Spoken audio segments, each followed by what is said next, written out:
ਦੋਸਤੋ ਪੰਜਾਬੀ ਟ੍ਰਿਬਿਊਨ ਦੇ ਰੋਜ਼ਾਨਾ ਪ੍ਰੋਗਰਾਮ ਵੇਲੇ ਦੀ ਗੱਲ ਵਿੱਚ ਤੁਹਾਡਾ ਸਵਾਗਤ ਹੈ। ਮੈਂ ਆਤਿਸ਼ ਗੁਪਤਾ ਤੁਹਾਡੇ ਸਾਹਮਣੇ ਹਾਜ਼ਰ ਹਾਂ ਤੇ ਅੱਜ ਅਸੀਂ ਗੱਲ ਕਰਾਂਗੇ ਰੇਡ ਰਾਜ ਲੜਾਈ ਸਿਆਸੀ ਭੁਗਤੇਗਾ ਪੰਜਾਬ। ਸਾਡੇ ਨਾਲ ਇਸ ਬਾਰੇ ਗੱਲਬਾਤ ਕਰਨ ਲਈ ਵਿਸ਼ੇਸ਼ ਤੌਰ ਤੇ ਹਾਜ਼ਰ ਨੇ ਸਾਡੇ ਸੀਨੀਅਰ ਪੱਤਰਕਾਰ ਸ਼੍ਰੀ ਚਰਨਜੀਤ ਭੁੱਲਰ ਸਾਹਿਬ। ਭੁੱਲਰ ਸਾਹਿਬ ਤੁਹਾਡਾ ਬਹੁਤ ਸਵਾਗਤ ਹੈ ਜੀ। ਮਿਹਰਬਾਨੀ ਆਤਿਸ਼। ਚਰਨਜੀਤ ਜੀ, ਇੱਕ ਪਾਸੇ ਪੰਜਾਬ ਸਰਕਾਰ ਨੂੰ ਤੇਜਿੰਦਰ ਬੱਗਾ ਦੇ ਮਾਮਲੇ 'ਚ ਨਮੋਸ਼ੀ ਦਾ ਸਾਹਮਣਾ ਕਰਨਾ ਪਿਆ ਹੈ, ਪੰਜਾਬ ਸਰਕਾਰ ਦੇ ਮੁਲਾਜ਼ਮਾਂ 'ਤੇ ਵੀ ਪੁਲਿਸ 'ਤੇ ਕਾਰਵਾਈ ਹੋਈ ਹੈ, ਤਾਂ ਦੂਜੇ ਪਾਸੇ ਭਾਜਪਾ ਵੱਲੋਂ ਵੀ ਜਿਹੜਾ ਹੈਗਾ ਆਪ ਸੁਪਰੀਮੋ ਅਰਵਿੰਦ ਕੇਜਰੀਵਾਲ ਨੂੰ ਮੂੰਹ ਤੋੜਵਾਂ ਜਵਾਬ ਦੇਣ ਲਈ ਤਿਆਰੀ ਖਿੱਚ ਲਈ ਹੈ। ਗੱਲ ਕਰੀਏ ਤਾਂ ਆਪ ਵਿਧਾਇਕ ਗੱਜਨ ਮਾਜਰਾ ਦੇ ਠਿਕਾਨਿਆਂ 'ਤੇ CBI ਦੀ ਛਾਪੇਮਾਰੀ ਵੀ ਕਿਤੇ ਨਾ ਕਿਤੇ ਉਸੇ ਕਾਰਵਾਈ ਦਾ ਜਿਹੜਾ ਗਵਾਹੀ ਭਰਦੀ ਹੈ ਜੋ ਭਾਜਪਾ ਨੇ ਸ਼ੁਰੂ ਕਰ ਦਿੱਤੀ ਹੈ। ਅਸੀਂ ਜਾਣਨਾ ਚਾਹਾਂਗੇ ਇਹ ਪੂਰਾ ਮਾਮਲਾ ਕੀ ਸੀ ਤੇ ਇਸ ਛਾਪੇਮਾਰੀ ਨੂੰ ਤੁਸੀਂ ਕਿਵੇਂ ਦੇਖਦੇ ਹੋ? ਦੇਖਿਆ ਜਾਵੇ ਤਾਂ ਆਪ ਦੇ ਜਿਹੜੇ ਵਿਧਾਇਕ ਨੇ ਪ੍ਰੋਫੈਸਰ ਜਸਵੰਤ ਸਿੰਘ ਗੱਜਨ ਮਾਜਰਾ, ਉਹਨਾਂ 'ਤੇ ਜਿਹੜੀ ਇਹ ਛਾਪੇਮਾਰੀ ਹੋਈ ਹੈ ਉਹ ਇੱਕ ਤਰੀਕੇ ਨਾਲ ਜਿਹੜਾ ਤੇਜਿੰਦਰ ਬੱਗਾ ਵਾਲਾ ਮਾਮਲਾ ਹੈ ਜੀ, ਉਹਦੀ ਅਸੀਂ ਇਸ ਨੂੰ ਰਿਫਲੈਕਸ਼ਨ ਹੈ ਜਿਹੜੀ ਆਖ ਸਕਦੇ ਹਾਂ। ਆਪ ਦੇ ਸੁਪਰੀਮੋ ਅਰਵਿੰਦ ਕੇਜਰੀਵਾਲ ਹੋਰਾਂ ਨੇ ਜਿਹੜਾ ਇਹ ਪੈਂਤੜਾ ਅਖਤਿਆਰ ਕੀਤਾ ਸੀ, ਜਿਹਦੇ ਤਹਿਤ ਪਹਿਲਾਂ ਅਲਕਾ ਲਾਂਬਾ, ਕੁਮਾਰ ਵਿਸ਼ਵਾਸ ਅਤੇ ਹੁਣ ਤੇਜਿੰਦਰ ਬੱਗਾ 'ਤੇ ਜਿਹੜੀ ਇਹ ਪੁਲਿਸ ਕੇਸ ਰਜਿਸਟਰਡ ਕੀਤਾ ਸੀ, ਅਤੇ ਦਿੱਲੀ ਤੋਂ ਜਿਹੜੀ ਸਾਡੀ ਪੰਜਾਬ ਪੁਲਿਸ ਹੈ ਉਹ ਤੇਜਿੰਦਰ ਬੱਗਾ ਨੂੰ ਲੈ ਕੇ ਆ ਰਹੀ ਸੀ, ਅਤੇ ਰਸਤੇ 'ਚ ਉਹਨੂੰ ਘੇਰ ਕੇ ਜੋ ਵਾਪਰਿਆ ਸਾਰਾ ਕੁਛ ਸਾਰੇ ਆਪਣੇ ਦਰਸ਼ਕ ਉਸ ਚੀਜ਼ ਤੋਂ ਜਾਣੂ ਨੇ। ਜੀ, ਜਿਹੜਾ ਇਹ ਪੈਂਤੜਾ ਕੇਜਰੀਵਾਲ ਨੇ ਲਿਆ ਹੈਗਾ ਉਸ ਦਾ ਜਿਹੜਾ ਤੁਰੰਤ ਜਵਾਬ ਹੈ ਜਿਹੜਾ ਉਹ ਇੱਕ ਤਰੀਕੇ ਨਾਲ ਭਾਜਪਾ ਨੇ ਦਿੱਤਾ ਹੈ।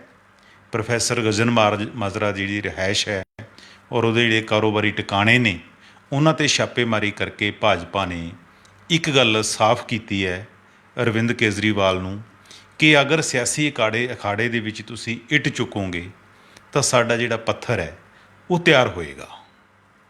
ਦੇਖੋ ਆਤਿਸ਼, ਜਿਸ ਤਰ੍ਹਾਂ ਦੀ ਰਾਜਨੀਤੀ ਭਾਜਪਾ ਦੀ ਦੇਸ਼ ਦੇ ਵਿੱਚ ਚੱਲ ਰਹੀ ਹੈ ਜੀ, ਉਹ ਕਿਸੇ ਤੋਂ ਵੀ ਗੁੱਝੀ ਨਹੀਂ, ਪਰ ਜਿਹੜਾ ਪੈਂਤੜਾ ਅਰਵਿੰਦ ਕੇਜਰੀਵਾਲ ਜੀ ਲੈ ਰਹੇ ਨੇ ਇਹਦੀ ਕਿਸੇ ਨੇ ਵੀ ਇਸ ਗੱਲ ਦੀ ਆਸ ਨਹੀਂ ਕੀਤੀ ਸੀ, ਕਿਉਂਕਿ ਆਮ ਆਦਮੀ ਪਾਰਟੀ ਦਾ ਜਿਹੜਾ ਇੱਕੋ ਹੀ ਨਾਅਰਾ ਪ੍ਰਚਲਿਤ ਹੈ, ਚੰਗੇ ਸ਼ਾਸਨ ਦੇਵਾਂਗੇ, ਜਿਸ ਤਰ੍ਹਾਂ ਉਹਨਾਂ ਨੇ ਕਿਹਾ ਹੈ। ਦਿੱਲੀ ਮਾਡਲ ਦੀ ਗੱਲ ਕਰਦੇ ਹੈ, ਹੁਣ ਉਹ ਕਹਿੰਦੇ ਆ ਕਿ ਪੰਜਾਬ ਮਾਡਲ ਬਣਾਵਾਂਗੇ। ਅਗਰ ਪੰਜਾਬ ਮਾਡਲ ਦੇ ਵਿੱਚ ਇਹ ਚੀਜ਼ਾਂ ਸ਼ਾਮਲ ਨੇ ਤਾਂ ਆਮ ਆਦਮੀ ਪਾਰਟੀ ਲਈ ਕਈ ਤਰ੍ਹਾਂ ਦੀਆਂ ਮੁਸ਼ਕਲਾਂ ਜਿਹੜੀਆਂ ਉਹ ਖੜੀਆਂ ਹੋ ਸਕਦੀਆਂ ਨੇ। ਜਿਸ ਤਰ੍ਹਾਂ ਪੰਜਾਬ ਨੇ ਭਰੋਸਾ ਕੀਤਾ ਦਿੱਲੀ ਮਾਡਲ 'ਤੇ, ਅਤੇ ਜੇ ਪੰਜਾਬ ਦੇ ਮਾਡਲ 'ਚ ਇਸ ਕਿਸਮ ਦੀਆਂ ਖਾਮੀਆਂ ਹੋਣਗੀਆਂ ਤਾਂ ਅਗਰ ਅਰਵਿੰਦ ਕੇਜਰੀਵਾਲ ਨੇ ਆਪਣੇ ਜਿਹੜੇ ਪੈਰ ਹੈ ਉਹ ਸਿਆਸੀ ਕਦਮ ਅੱਗੇ ਵਧਾਉਣੇ ਨੇ ਤਾਂ ਇਹ ਗੱਲਾਂ ਤੋਂ ਉਹਨਾਂ ਨੂੰ ਥੋੜ੍ਹਾ ਜਿਹਾ ਗਰੇਜ਼ ਹੈ ਜਿਹੜਾ ਕਰਨਾ ਪਏਗਾ। ਜੀ, ਕਿਉਂਕਿ ਭਾਜਪਾ ਨੇ 2014 ਤੋਂ ਬਾਅਦ ਜਿਸ ਤਰ੍ਹਾਂ ਦੀ ਹੇਟ ਪੋਲੀਟਿਕਸ ਸਾਡੇ ਮੁਲਕ ਦੇ ਵਿੱਚ ਚੱਲ ਰਹੀ ਹੈ, ਜਿਸ ਤਰ੍ਹਾਂ ਬਦਲੇ ਦੀ ਸਿਆਸਤ ਮੁਲਕ ਦੇ ਵਿੱਚ ਚੱਲ ਰਹੀ ਹੈ, ਉਹਨੇ ਤਕਰੀਬਨ ਹਰ ਖਿੱਤੇ ਨੂੰ ਜਿਹੜਾ ਪ੍ਰਭਾਵਿਤ ਕੀਤਾ ਹੈ। ਦੇਖੋ ਪੰਜਾਬ ਦੇ ਵਿੱਚ ਵੀ ਇਸ ਤਰ੍ਹਾਂ ਦਾ ਚੱਲਦਾ ਰਿਹਾ ਹੈਗਾ, ਬਿਲਕੁਲ। ਮਹਾਰਾਸ਼ਟਰ 'ਚ ਵੀ ਚੱਲ ਰਿਹਾ ਹੈਗਾ, ਵੈਸਟ ਬੰਗਾਲ ਦੇ ਵਿੱਚ ਵੀ ਹੋਇਆ, ਕੇਰਲਾ ਦੇ ਵਿੱਚ ਵੀ ਹੋਇਆ। ਕੋਈ ਵੀ ਸੂਬਾ ਇਸ ਤੋਂ ਜਿਹੜਾ ਬਚ ਨਹੀਂ ਸਕਿਆ ਇਸ ਤਰ੍ਹਾਂ ਦੀ ਜਿਹੜੀ ਰਾਜਨੀਤੀ ਤੋਂ। ਪਿਛਲੇ ਦਿਨਾਂ 'ਚ ਦੋ ਘਟਨਾਵਾਂ ਸਾਡੇ ਸਾਹਮਣੇ ਆਉਂਦੀਆਂ ਨੇ। ਇੱਕ ਤੇਜਿੰਦਰ ਬੱਗਾ ਦੀ ਹੈਗੀ ਹੈ, ਉਸ ਤੋਂ ਪਹਿਲਾਂ ਜਿਹੜੀ ਜਗਨੇਸ਼ ਮੇਵਾਨੀ ਹੈ ਜੀ, ਉਹਦਾ ਕੇਸ ਸਾਡੇ ਸਾਹਮਣੇ ਆਉਂਦਾ ਹੈਗਾ। ਬਿਲਕੁਲ। ਦੋਨਾਂ ਦੇ ਵਿੱਚ ਇੱਕ ਸਿਮਿਲਰਿਟੀ ਹੈ ਸਾਨੂੰ ਦੇਖਣ ਨੂੰ ਜਿਹੜੀ ਉਹ ਮਿਲਦੀ ਹੈਗੀ ਹੈ। ਜਗਨੇਸ਼ ਮੇਵਾਨੀ ਗੁਜਰਾਤ ਦੇ ਨੇ, ਜੀ, ਉਹ ਪ੍ਰਧਾਨ ਮੰਤਰੀ 'ਤੇ ਟਵੀਟ ਕਰਦੇ ਨੇ। ਉਸ ਟਵੀਟ ਨਾਲ ਅਸਾਮ ਦੇ ਕਿਸੇ ਵਿਅਕਤੀ ਨੂੰ ਜਿਹੜੀ ਸੰਵੇਦਨਾ ਉਹਦੀ ਭੜਕਦੀ ਹੈਗੀ ਹੈ। ਅਸਾਮ ਪੁਲਿਸ ਉੱਥੋਂ ਗੁਜਰਾਤ ਦੇ ਵਿੱਚ ਉਹਨਾਂ ਨੂੰ ਚੁੱਕ ਕੇ ਲੈ ਕੇ ਜਾਂਦੀ ਹੈ, ਕੇਸ ਰਜਿਸਟਰਡ ਹੁੰਦਾ ਹੈ, ਅਦਾਲਤ ਤੋਂ ਝਾੜ ਝੰਬ ਹੁੰਦੀ ਹੈ, ਫਿਰ ਕੇ ਪਰਚਾ ਦਰਜ ਹੁੰਦਾ ਹੈ, ਫਿਰ ਅਦਾਲਤ ਉਹਨਾਂ ਨੂੰ ਛੱਡਦੀ ਹੈਗੀ ਹੈ। ਜੀ, ਇਸੇ ਤਰ੍ਹਾਂ ਹੀ ਦਿੱਲੀ ਦੇ ਵਿੱਚ ਟਵੀਟ ਕਰਦੇ ਆ ਤੇਜਿੰਦਰ ਬੱਗਾ, ਔਰ ਦਿੱਲੀ ਦੇ ਮੁੱਖ ਮੰਤਰੀ 'ਤੇ ਟਵੀਟ ਕਰਦੇ ਨੇ, ਔਰ ਜਿਹੜੀ ਸੰਵੇਦਨਾ ਭੜਕਦੀ ਹੈ ਉਹ ਪੰਜਾਬ ਵਿੱਚ ਮੋਹਾਲੀ 'ਚ ਬੈਠੇ ਵਿਅਕਤੀ ਦੀ ਭੜਕਦੀ ਹੈਗੀ ਹੈ। ਪਰਚਾ ਜਿਹੜਾ ਪੰਜਾਬ ਪੁਲਿਸ ਕਰਦੀ ਹੈ। ਦੋਨਾਂ ਦੀ ਇੱਕ ਸਿਮਿਲਰਿਟੀ ਹੈਗੀ ਹੈ। ਅਗਰ ਭਾਜਪਾ ਇਸ ਕਿਸਮ ਦੇ ਕਦਮ ਉਠਾ ਰਹੀ ਹੈ, ਇਸ ਤਰ੍ਹਾਂ ਦੀ ਸਿਆਸਤ ਕਰ ਰਹੀ ਹੈ, ਆਪਾਂ ਇਹ ਨਹੀਂ ਕਹਿੰਦੇ ਕਿ ਭਾਜਪਾ ਦੁੱਧ ਧੋਤੀ ਹੈ, ਪਰ ਅਸੀਂ ਇਹਦੇ ਨਾਲ ਜਿਹੜਾ ਕੇਜਰੀਵਾਲ ਦਾ ਐਕਸ਼ਨ ਹੈ ਉਹਨੂੰ ਜਸਟੀਫਾਈ ਨਹੀਂ ਕਰ ਸਕਦੇ, ਕਿਉਂਕਿ ਭਾਜਪਾ ਨੇ ਦਾ ਪਿਛਲਾ ਆਪਾਂ ਪਿਛੋਕੜ ਟਰੈਕ ਰਿਕਾਰਡ ਦੇਖੀਏ ਤਾਂ ਸਾਰਾ ਇਸੇ ਤਰ੍ਹਾਂ ਦਾ ਰਿਹਾ ਹੈਗਾ। ਹੁਣ ਜਦੋਂ ਇਹ ਦਿੱਲੀ ਤੋਂ ਪੰਜਾਬ ਪੁਲਿਸ ਲੈ ਕੇ ਆ ਰਹੀ ਸੀ ਤਾਂ ਭਾਜਪਾ ਦੇ ਆਗੂ ਕਹਿੰਦੇ ਸੀ ਕਿ ਇਹ ਕਿਡਨੈਪਿੰਗ ਹੋ ਗਈ ਜੀ, ਇਹ ਤਾਂ ਅਗਵਾ ਕੀਤਾ ਗਿਆ ਤੇਜਿੰਦਰ ਬੱਗਾ ਨੂੰ। ਤੇ ਐਕਚੁਅਲੀ ਕੀ ਸੀਗਾ ਕਿ ਜਦੋਂ ਕਿਸਾਨ ਅੰਦੋਲਨ ਚੱਲਦਾ ਸੀ ਉਦੋਂ ਵੀ ਆਪਾਂ ਦੇਖਿਆ ਸੀ ਦਿਸ਼ਾ ਰਵੀ ਵਾਲਾ ਮਾਮਲਾ ਸੀਗਾ, ਟੂਲ ਕਿੱਟ ਵਾਲਾ, ਬਿਲਕੁਲ ਉਹਦੇ ਵਿੱਚ ਵੀ ਉਹਨੂੰ ਬੰਗਲੌਰ ਤੋਂ ਦਿੱਲੀ ਪੁਲਿਸ ਨੇ ਕੀਤਾ ਸੀਗਾ, ਅਰੈਸਟ ਕੀਤਾ ਸੀਗਾ। ਇਹਦਾ ਮਤਲਬ ਉਸ ਵੀ ਫਿਰ ਵੀ ਆਪਾਂ ਉਹਨੂੰ ਵੀ ਕਹਾਂਗੇ ਕਿ ਉਹ ਵੀ ਅਗਵਾ ਕੀਤਾ ਹੋਏਗਾ। ਬਰਬਰਾ ਰਾਓ ਦਾ ਮਾਮਲਾ ਤੇਲੰਗਾਨਾ ਦੇ ਵਿੱਚੋਂ ਮਹਾਰਾਸ਼ਟਰ ਪੁਲਿਸ ਨੇ ਜਿਹੜਾ ਅਰੈਸਟ ਕੀਤਾ ਸੀ, ਫਿਰ ਅਸੀਂ ਉਸ ਨੂੰ ਵੀ ਇਹੀ ਨਾਮ ਦੇ ਸਕਦੇ ਹੈਗੇ ਹਾਂ। ਇਸ ਤਰ੍ਹਾਂ ਦੇ ਬਹੁਤ ਸਾਰੇ ਮਾਮਲੇ ਹੈਗੇ ਆ, ਕਿਉਂਕਿ ਭਾਜਪਾ ਦਾ ਟਰੈਕ ਰਿਕਾਰਡ ਹੀ ਇਸ ਕਿਸਮ ਦਾ ਰਿਹਾ ਹੈਗਾ। ਅਗਰ ਉਹਨਾਂ ਪੈਰਾਂ ਦੇ ਵਿੱਚ ਹੀ ਸਾਡੇ ਅਰਵਿੰਦ ਕੇਜਰੀਵਾਲ ਉਹਨਾਂ ਰਾਹਾਂ 'ਤੇ ਚੱਲਣਗੇ, ਅਗਰ ਉਸ ਤਰ੍ਹਾਂ ਦਾ ਮਾਡਲ ਹੀ ਦੇਣਗੇ, ਤਾਂ ਫਿਰ ਲੋਕਾਂ ਤੋਂ ਅੱਗੇ ਬਹੁਤੀ ਆਸ ਨਹੀਂ ਕੀਤੀ ਜਾ ਸਕਦੀ। ਇਹ ਸਾਡੀਆਂ ਲਾ ਇਨਫੋਰਸਮੈਂਟ ਏਜੰਸੀਜ਼ ਹੈਗੀਆਂ ਨੇ ਜਿਨ੍ਹਾਂ ਨੂੰ ਇਹਦੇ ਵਿੱਚ ਯੂਜ਼ ਕੀਤਾ ਜਾ ਰਿਹਾ ਹੈ। ਵਿਰੋਧੀ ਕਹਿ ਰਹੇ ਨੇ ਕਿ ਜਿਸ ਤਰ੍ਹਾਂ ਕਾਂਗਰਸ ਕਹਿ ਰਹੀ ਹੈ ਕਿ ਜਿਸ ਤਰ੍ਹਾਂ ਭਾਜਪਾ ਕਰ ਰਹੀ ਹੈ ਉਸ ਤਰ੍ਹਾਂ ਹੀ ਆਮ ਆਦਮੀ ਪਾਰਟੀ ਕਰ ਰਹੀ ਹੈ। ਫਿਰ ਬਦਲਾਓ ਕਿੱਥੇ ਹੋਇਆ ਜਿਸ ਬਦਲਾਓ ਦੀ ਉਹ ਗੱਲ ਕਰਦੇ ਨੇ। ਤਾਂ ਇਸ ਨਜ਼ਰੀਏ ਤੋਂ ਆਤਿਸ਼ ਭਾਜਪਾ ਦੇ ਰਾਹਾਂ 'ਤੇ ਅਗਰ ਆਮ ਆਦਮੀ ਪਾਰਟੀ ਤੁਰੇਗੀ ਤਾਂ ਉਹਨੂੰ ਇਹ ਨੁਕਸਾਨ ਹੋਏਗਾ। ਠੀਕ ਹੈ, ਇਸ ਤਰ੍ਹਾਂ ਦੀ ਟਕਰਾਓ ਦੀ ਸਿਆਸਤ ਦੇ ਵਿੱਚ ਭਾਜਪਾ ਹਮੇਸ਼ਾ ਲੱਗਦਾ ਕਿ ਜਿੰਨਾ ਟਕਰਾਓ ਸਮਾਜ ਦੇ ਵਿੱਚ ਖੜਾ ਹੋਏਗਾ ਕਿ ਅਸੀਂ ਗੇਨ ਕਰਾਂਗੇ। ਅਰਵਿੰਦ ਕੇਜਰੀਵਾਲ ਦੇ ਵੀ ਹੋ ਸਕਦਾ ਕੋਈ ਅੰਦਰ ਭਾਵਨਾਵਾਂ ਦਬੀਆਂ ਹੋਣ, ਕਿਉਂਕਿ ਉਹਨਾਂ ਨੂੰ ਦਿੱਲੀ ਦੇ ਵਿੱਚ ਬੜਾ ਕੁਝ ਝੱਲਣਾ ਪੈ ਰਿਹਾ ਹੈ। ਦਿੱਲੀ ਦੀ ਪੁਲਿਸ ਨੇ ਜਿਸ ਤਰ੍ਹਾਂ ਉਹਨਾਂ ਦੇ 12-13 ਵਿਧਾਇਕਾਂ 'ਤੇ ਪਰਚੇ ਦਰਜ ਕੀਤੇ ਉੱਪਰੋਂ ਥਲੀ, ਜਾਂ ਜਿਸ ਤਰ੍ਹਾਂ ਦਾ ਉਹਨਾਂ ਨੂੰ ਦਿੱਲੀ ਦੇ ਵਿੱਚ ਤੰਗ ਪਰੇਸ਼ਾਨ ਕੇਂਦਰ ਦੀ ਸਰਕਾਰ ਨੇ ਕੀਤਾ ਹੈਗਾ, ਹੋ ਸਕਦਾ ਉਸ ਤਰ੍ਹਾਂ ਦਾ ਜਿਹੜਾ ਅੰਦਰੋਂ ਅੰਦਰੀ ਉਹਨਾਂ ਦੇ ਮਲਬਾ ਜਿਹੜਾ ਇਕੱਠਾ, ਗੁੱਸਾ ਹੈ ਜਿਹੜਾ ਇਕੱਠਾ ਹੋਇਆ ਹੋਵੇ। ਪਰ ਸਿਆਸਤ ਦੇ ਵਿੱਚ ਹੈ ਜਿਹੜਾ ਬੰਦਾ ਠਰਮੇ ਨਾਲ ਚੱਲਦਾ ਹੈਗਾ। ਹੁਣ ਅਸੀਂ ਕਹਿ ਦਿੰਦੇ ਛੋਟੀ ਜਿਹੀ ਗੱਲ 'ਤੇ ਕਿ ਟਵੀਟ ਕਰ ਦਿੱਤਾ ਜੀ ਅਤੇ ਸਾਨੂੰ ਬੜਾ ਸਮਾਜ 'ਚ ਫੁੱਟ ਪੈ ਜਾਣੀ ਸੀ। ਇੱਕ ਪਾਸੇ ਸਾਡੇ ਕੋਲ ਵਿਸ਼ਵ ਗੁਰੂ ਨੇ ਪ੍ਰਧਾਨ ਮੰਤਰੀ ਨਰਿੰਦਰ ਮੋਦੀ ਜੀ, ਔਰ ਇਹ ਗੱਲ ਦਾਅਵੇ ਨਾਲ ਕਹਿੰਦੇ ਨੇ ਕਿ ਸਾਡਾ ਦੇਸ਼ ਹੈ, ਜਿਹੜਾ ਮੁਲਕ ਹੈ, ਉਹ ਬਹੁਤ ਮਜ਼ਬੂਤ ਹੈ। ਅਗਰ ਮੁਲਕ ਇੰਨਾ ਮਜ਼ਬੂਤ ਹੈਗਾ ਤਾਂ ਅਸੀਂ ਟਵੀਟ ਦਾ ਕਿਉਂ ਫਰਕ ਕਰਦੇ ਹੈਗੇ ਹਾਂ। ਬਿਲਕੁਲ, ਅਗਰ ਇੱਕ ਟਵੀਟ ਨਾਲ ਕੋਈ ਸੂਬਾ ਟੁੱਟ ਸਕਦਾ ਹੈ, ਕੋਈ ਮੁਲਕ ਨੂੰ ਸੱਟ ਵੱਜ ਸਕਦੀ ਹੈ, ਫਿਰ ਸਾਡੀ ਮਜ਼ਬੂਤੀ ਕਿੱਥੇ ਗਈ? ਇਹ ਸਾਡੀ ਬਹੁਤ ਵੱਡੀ ਕਮਜ਼ੋਰੀ ਹੋਏਗੀ। ਪਰ ਹੁੰਦਾ ਕੀ ਹੈ ਕਿ ਆਪਣੇ ਜਿਹੜੇ ਆਪੋਨੈਂਟਸ ਹੈਗੇ ਨੇ ਉਹਨਾਂ ਨੂੰ ਖੂੰਜੇ ਲਾਉਣ ਲਈ ਜਾਂ ਉਹਨਾਂ ਤੋਂ ਬਦਲਾ ਲੈਣ ਲਈ ਇਸ ਕਿਸਮ ਦੀ ਸਿਆਸਤ ਕੀਤੀ ਜਾਂਦੀ ਹੈ। ਇਹਦੇ ਵਿੱਚ ਵੀ ਆਤਿਸ਼ ਤੁਸੀਂ ਦੇਖਿਆ ਹੋਵੇਗਾ ਕਿ ਕਦੇ ਵੀ ਕਿਸੇ ਕੇਸ ਨੂੰ ਸਿਰੇ ਵੀ ਨਹੀਂ ਲਾਇਆ ਜਾਂਦਾ ਜੀ।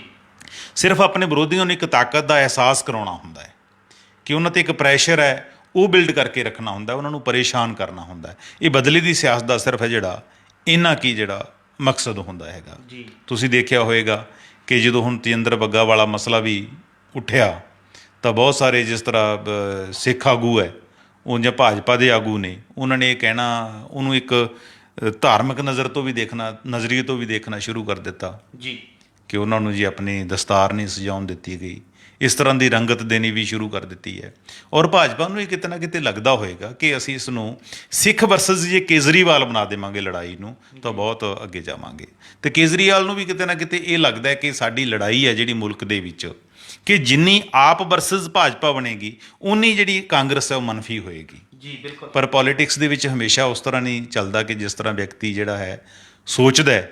ਕਈ ਵਾਰੀ ਪ੍ਰਸਥਿਤੀਆਂ ਇਸ ਕਿਸਮ ਦੀਆਂ ਬਣ ਜਾਂਦੀਆਂ ਨੇ ਕਿ ਬਹੁਤ ਸਾਰੇ ਮੋੜ ਇਸ ਕਿਸਮ ਦੇ ਆ ਜਾਂਦੇ ਕਿ ਜਿਹੜੇ ਪੋਲੀਟੀਸ਼ੀਅਨਾਂ ਨੇ ਜਾਂ ਪੋਲੀਟੀਕਲ ਪਾਰਟੀਆਂ ਨੇ ਸੋਚੇ ਵੀ ਨਹੀਂ ਹੋਣੇ। ਇਸ ਕਰਕੇ ਜਿਹੜੇ ਰਾਹਾਂ 'ਤੇ ਭਾਜਪਾ ਤੁਰੀ ਹੈਗੀ ਹੈ ਉਹਨਾਂ ਰਾਹਾਂ 'ਤੇ ਤੁਰਨ ਤੋਂ ਜਿਹੜੀ ਆਮ ਆਦਮੀ ਪਾਰਟੀ ਨੂੰ ਗੁਰੇਜ਼ ਕਰਨਾ ਚਾਹੀਦਾ ਹੈ। ਇਹਦੇ ਨਾਲ, ਕਿਉਂਕਿ ਇਹਨਾਂ ਲੋਕਾਂ ਨੂੰ ਤਾਂ ਬਾਰਾ ਖਾ ਸਕਦਾ ਹੈਗਾ ਜਿਨ੍ਹਾਂ ਨੇ ਆਪਣੇ ਸਿਆਸਤ ਦੇ ਵਿੱਚ ਅੱਗੇ ਪੈਰ ਵਧਾਉਣੇ ਨੇ, ਪਰ ਇਹ ਪੰਜਾਬ ਨੂੰ ਆਤਿਸ਼ ਕਿਤੇ ਬਾਰਾ ਨਹੀਂ ਖਾਂਦਾ। ਇਹਦੇ ਵਿੱਚ ਅਲਟੀਮੇਟਲੀ ਜਿਹੜਾ ਨੁਕਸਾਨ ਹੈ ਉਹ ਪੰਜਾਬ ਦਾ ਹੋਣਾ ਹੈ। ਇਸ ਕਰਕੇ ਕੇਜਰੀਵਾਲ ਆਪਣਾ ਦਿਲ ਹੈ ਜਿਹੜਾ ਵੱਡਾ ਦਿਖਾਉਣ, ਕਿਉਂਕਿ ਉਹ ਵੱਡੇ ਨੇਤਾ ਨੇ, ਪਰ ਉਹਨਾਂ ਨੇ ਇਹ ਛੋਟੀ ਗੱਲ ਕਰਕੇ ਤੇਜਿੰਦਰ ਬੱਗਾ ਦਾ ਜਿਹੜਾ ਕੱਦ ਹੈ ਉਹ ਵੱਡਾ ਕਰ ਦਿੱਤਾ ਹੈਗਾ। ਤੇਜਿੰਦਰ ਬੱਗਾ ਨੂੰ ਜਿਹੜਾ ਹੀਰੋ ਬਣਾ ਦਿੱਤਾ ਹੈਗਾ।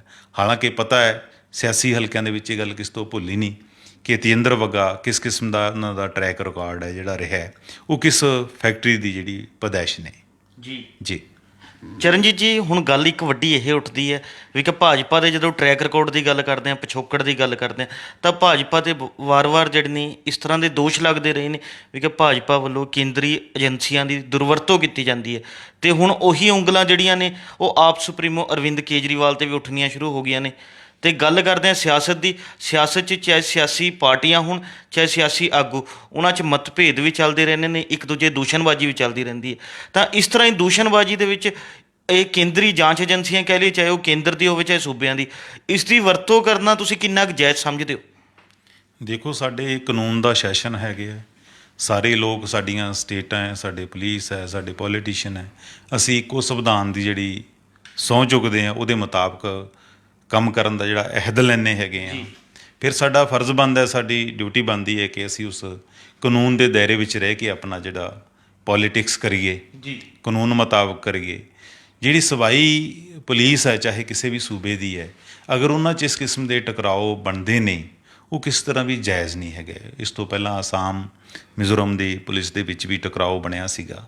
ਉਹਦੇ ਨਾਲ ਅਤਿਸ਼ ਇਹ ਹੁੰਦਾ ਕਿ ਜਿੰਨੇ ਟਕਰਾਓ ਖੜੇ ਹੋਣਗੇ, ਉਹਦੇ ਨਾਲ ਜਿਹੜਾ ਕ੍ਰਿਮੀਨਲਸ ਲੋਕ ਹੈ ਉਹ ਵੀ ਉਸ ਚੀਜ਼ ਦਾ ਫਾਇਦਾ ਉਠਾਉਣਗੇ।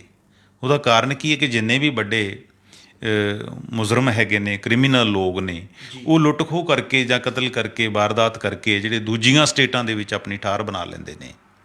ਅਗਰ ਇਸ ਤਰ੍ਹਾਂ ਦੀਆਂ ਇੱਕ ਦੂਜੇ ਸਟੇਟਾਂ ਦੇ ਪੁਲਿਸ ਦਾ ਇੱਕ ਦੂਜੇ ਤੋਂ ਭਰੋਸਾ ਉੱਠੇਗਾ, ਆਪਸ 'ਚ ਤਨਾਤਨੀ ਬਣੇਗੀ ਇਸ ਤਰ੍ਹਾਂ ਦੀ, ਤਾਂ ਉਹ ਕ੍ਰਿਮੀਨਲਾਂ ਨੂੰ ਕਿਸੇ ਨਾ ਕਿਸੇ ਰੂਪ ਦੇ ਵਿੱਚ ਉਹਦਾ ਫਾਇਦਾ ਹੋਏਗਾ। ਦੇਖੋ, ਜਦੋਂ ਟਕਰਾਓ ਇਸ ਕਿਸਮ ਦੇ ਬਣਦੇ ਆ ਸੂਬਿਆਂ ਦੇ ਵਿੱਚ ਆਪਸ ਦੇ ਵਿੱਚ, ਤਾਂ ਉਹਦੇ ਨਾਲ ਸਾਡਾ ਜਿਹੜਾ ਸੰਘੀ ਢਾਂਚਾ ਹੈ ਉਹਨੂੰ ਵੀ ਢਾਹ ਲੱਗਦੀ ਹੈਗੀ ਹੈ। ਕਿਉਂਕਿ ਫੈਡਰਲ ਸਟਰਕਚਰ ਦੇ ਵਿੱਚ ਤਾਂ ਅਸੀਂ ਸਾਰਿਆਂ ਨੂੰ ਇੱਕ ਕੜੀ 'ਚ ਪਰੋਣੇ ਆ, ਇੱਕ ਕੋਆਪਰੇਸ਼ਨ ਦੀ ਗੱਲ ਕਰਦੇ ਹਾਂ, ਤਾਂ ਉਹ ਕੋਆਪਰੇਸ਼ਨ ਵੀ ਕਿਤੇ ਨਾ ਕਿਤੇ ਮਨਫੀ ਹੁੰਦੀ ਹੈ।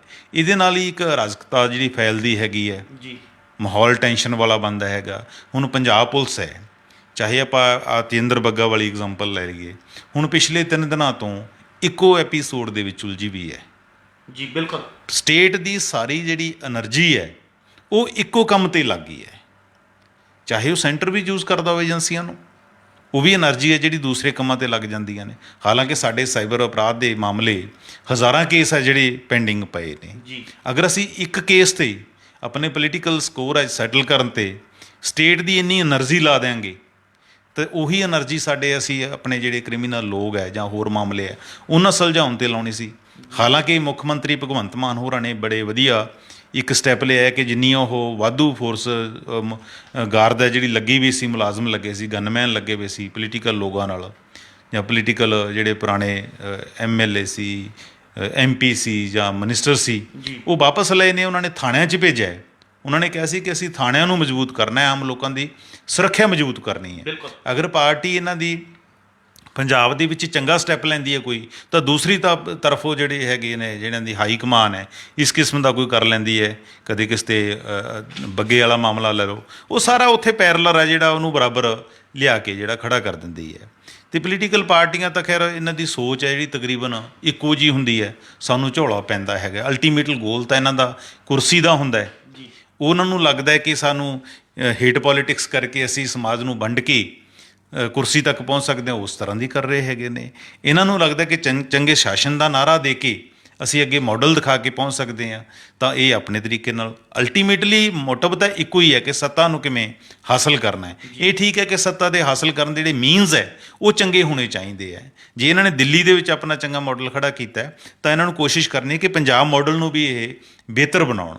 ਪਰ ਸੈਂਟਰ ਤਾਂ ਇਹ ਚਾਹੁੰਦਾ ਹੁੰਦਾ ਹੈ ਕਿ ਜਿੰਨੇ ਜਾਂ ਪੋਲੀਟੀਸ਼ੀਅਨ ਤਾਂ ਚਾਹੁੰਦੇ ਹੁੰਦੇ ਨੇ, ਜਿਵੇਂ ਹੁਣ ਮਹਿੰਗਾਈ ਹੈ, ਪਿਛਲੇ ਦਿਨਾਂ 'ਚ ਸਿਲੰਡਰ ਦੀ ਕੀਮਤ, ਜਿਹੜੀ ਗੈਸ ਸਿਲੰਡਰ ਦੀ ਕੀਮਤ ਵਧੀ ਹੈਗੀ ਹੈ, ਜਾਂ ਹੋਰ ਮਹਿੰਗਾਈ ਦੇ ਤੇਲ ਦੀਆਂ ਕੀਮਤਾਂ 'ਚ ਨਿੱਤਾ ਜਿਹੜਾ ਵਾਧਾ ਹੋ ਰਿਹਾ, ਜਿਹੜੇ ਲੋਕਾਂ ਦੇ ਰੀਅਲ ਇਸ਼ੂ ਹੈ ਜਾਂ ਆਪਾਂ ਕਹਿੰਦੇ ਬੁਨਿਆਦੀ ਮਸਲੇ ਨੇ, ਤਾਂ ਜਦੋਂ ਇਸ ਕਿਸਮ ਦੇ ਉੱਠ ਖੜਦੇ ਨੇ, ਸਾਡਾ ਨੈਸ਼ਨਲ ਮੀਡੀਆ ਵੀ ਇੱਕ ਹਿੱਸਾ ਹੈ ਜਿਹੜਾ ਉਹ ਵੀ ਇਹੋ ਜਿਹੇ ਮਾਮਲਿਆਂ ਨੂੰ ਤੂਲ ਦੇ ਦਿੰਦਾ। ਉਹਨਾਂ ਨੂੰ ਲੱਗਦਾ ਕਿ ਇਹੀ ਬਹੁਤ ਵੱਡਾ ਮਸਲਾ ਹੈਗਾ।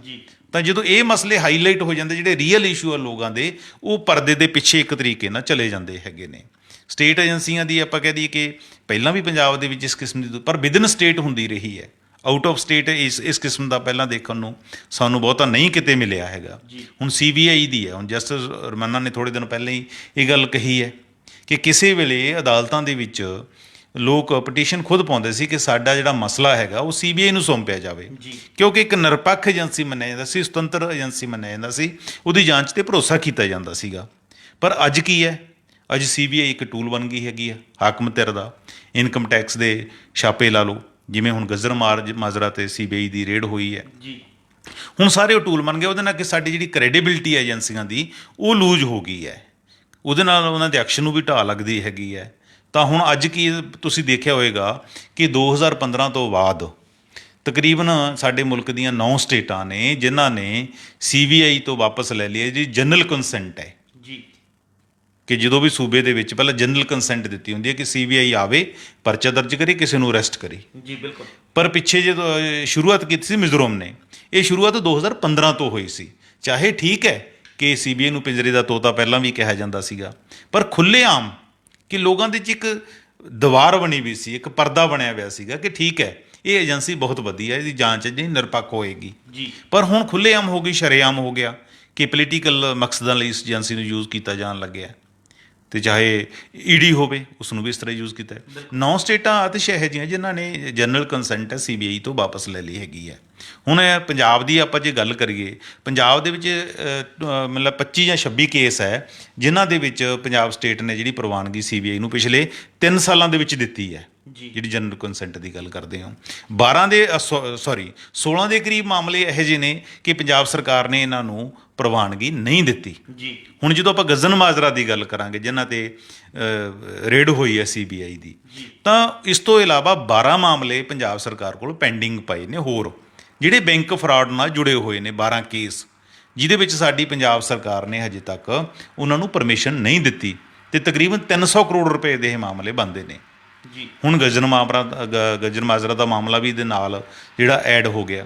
ਹੁਣ ਦੇਖਣਾ ਹੋਗਾ ਕਿ ਆਪ ਸਰਕਾਰ ਇਸ ਮਾਮਲੇ 'ਚ ਪ੍ਰਵਾਨਗੀ ਦੇਗੀ ਜਾਂ ਨਹੀਂ ਦੇਗੀ। ਜੀ।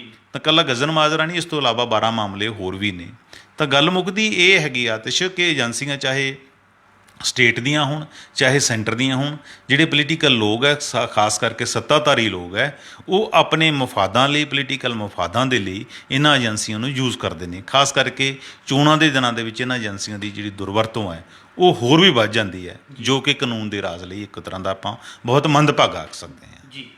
ਚਰਨਜੀਤ ਜੀ, ਕੇਂਦਰ ਤੇ ਪੰਜਾਬ ਦੇ ਵਿੱਚ ਤਾਂ ਪਹਿਲਾਂ ਹੀ ਟਕਰਾਅ ਜਿਹੜਾ ਹੈਗਾ ਪਿਛਲੇ ਲੰਬੇ ਸਮੇਂ ਤੋਂ ਚੱਲਦਾ ਆ ਰਿਹਾ, ਤੇ ਹੁਣ ਗੱਲ ਕਰੀਏ ਕੇਜਰੀਵਾਲ ਦੀ ਲੜਾਈ ਦੇ ਵਿੱਚ, ਜੇਕਰ ਪੰਜਾਬ ਜਿਵੇਂ ਪਾਰਟੀ ਬਣ ਕੇ ਸਾਹਮਣੇ ਆ ਰਿਹਾ ਤਾਂ ਅਸੀਂ ਜਾਣਨਾ ਚਾਹਾਂਗੇ ਭਵਿੱਖ ਦੇ ਵਿੱਚ ਪੰਜਾਬ ਤੇ ਕਿਸ ਤਰ੍ਹਾਂ ਦਾ ਅਸਰ ਜਿਹੜਾ ਹੈਗਾ ਦੇਖਣ ਨੂੰ ਮਿਲੇਗਾ।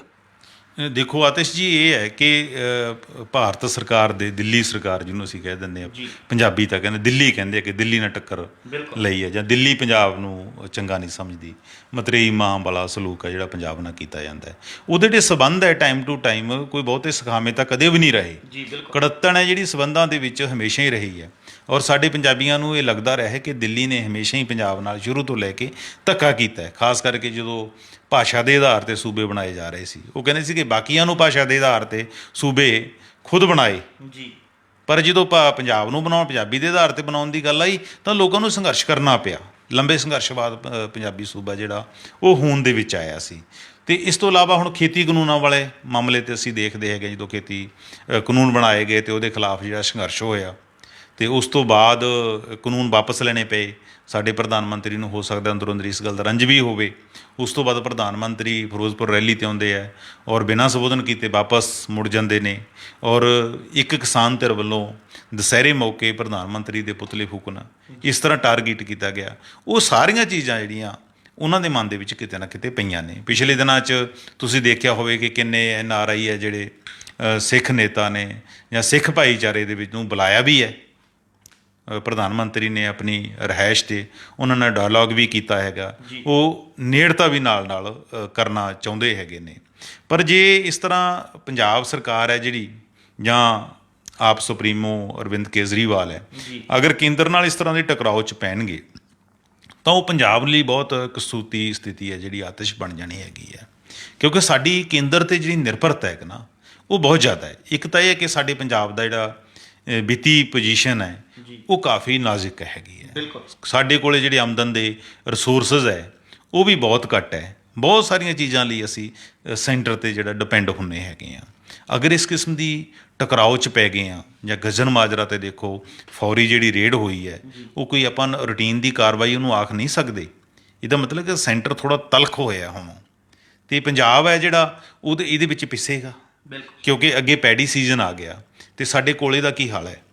ਕੋਲਾ ਅਸੀਂ ਟੋਟਲੀ ਕੇਂਦਰ 'ਤੇ ਨਿਰਭਰ ਹਾਂ।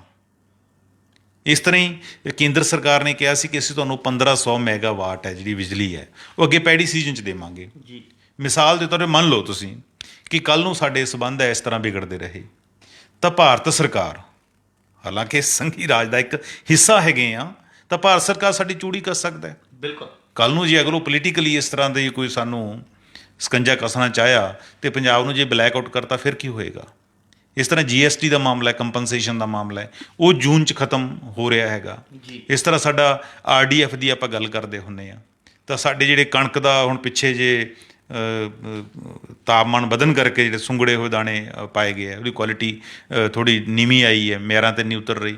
ਉਹਦੀ ਜਾਂਚ ਜਿਹੜੀ ਨਮੂਨੇ ਲਏ ਨੇ, ਜਾਂਚ ਚੱਲ ਰਹੀ ਹੈਗੀ ਹੈ।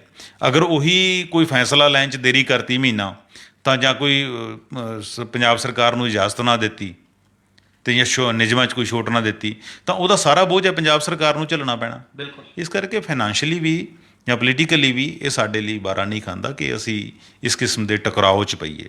ਠੀਕ ਹੈ, ਪੰਜਾਬ ਨੂੰ ਆਪਣੇ ਹੱਕ ਲਈ, ਆਪਣੇ ਰਾਈਟ ਲਈ ਲੜਾਈ ਲੜਨੀ ਬਣਦੀ ਹੈਗੀ ਹੈ, ਪਰ ਜਿਹੜਾ ਫਜ਼ੂਲ ਦਾ ਟਕਰਾਓ ਹੈ ਇਸ ਕਿਸਮ ਦਾ, ਉਹ ਤੋਂ ਟਲਣਾ ਚਾਹੀਦਾ। ਕਿਉਂਕਿ ਲੋਕ ਕਹਿੰਦੇ ਨੇ ਕਿ ਫਿਰ ਜੇ ਤੁਸੀਂ ਵੀ ਉਹਨਾਂ ਰਾਹਾਂ 'ਤੇ ਹੀ ਚੱਲਣਾ ਹੈ, ਤਾਂ ਫਿਰ ਅਸੀਂ ਤੁਹਾਡਾ ਬਦਲਾਓ ਕਿਸ ਚੀਜ਼ ਲਈ ਲੈ ਕੇ ਆਏ ਹਾਂ।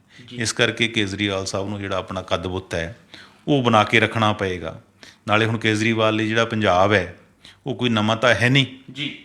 5-6 ਸਾਲ ਹੋ ਗਏ ਉਹਨਾਂ ਨੂੰ ਪੰਜਾਬ 'ਚ ਡਾਇਰੈਕਟਲੀ ਵਿਚਰਦਿਆਂ ਨੂੰ, ਅਤੇ ਉਹਨੂੰ ਪੰਜਾਬ ਦੀ ਤਸੀਰ ਦਾ ਵੀ ਪਤਾ ਹੈ, ਪੰਜਾਬੀਆਂ ਦੇ ਸੁਭਾਅ ਦਾ ਵੀ ਪਤਾ ਹੈ।